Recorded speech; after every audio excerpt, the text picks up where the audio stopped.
আছে বাংলাদেশ চ্যাম্পিয়ন দল এবং সবার আগে সামনে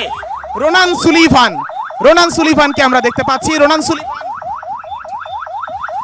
বিজয়ী পতাকা উড়াচ্ছিলেন কিছুক্ষণ আগে, এখন উপভোগ করছেন এই দৃশ্য। হয়তোবা তিনি আগে কখনো উপলব্ধিও করতে পারেননি এমন দৃশ্য।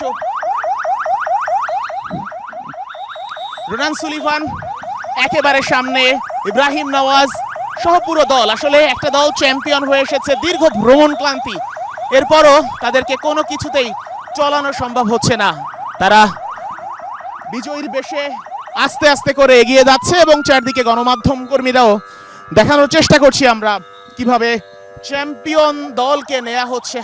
খুব বেশি দিন সময় পাননি, তারপরেও সেই হাই প্রোফাইল কোচ নিজের যোগ্যতার বলে দলকে গুছিয়ে নিয়েছেন এবং সেই গোছানো দল সুন্দরভাবে পরিকল্পনা করে একে একে ম্যাচ বাই ম্যাচ খেলে চ্যাম্পিয়ন হয়ে তবেই দেশে ফিরেছে।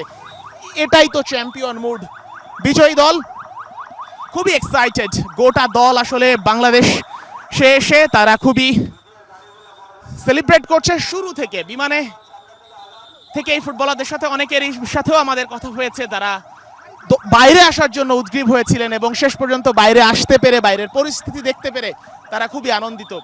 তারা জানে যে তাদেরকে এখনো সংবর্ধনা দেওয়া হবে, কিন্তু এরই মধ্যে ক্রীড়া প্রতিমন্ত্রী আমিনুল হক ঘোষণা দিয়েছেন 6 তারিখে তাদের আরও একটা সংবর্ধনা দেওয়া হবে এবং আর্থিক পুরস্কারও ঘোষণা করা হয়েছে।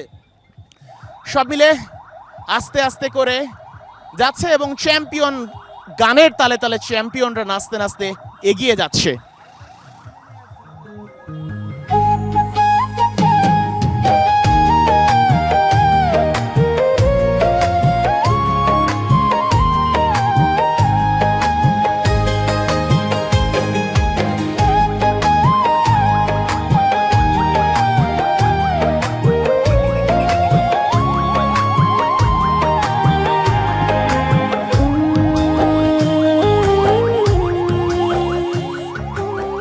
চারিদিকের নিরাপত্তা বেষ্টনী এবং এরপরই আস্তে আস্তে করে বাস এগিয়ে যাচ্ছে হাতিরঝিলের দিকে।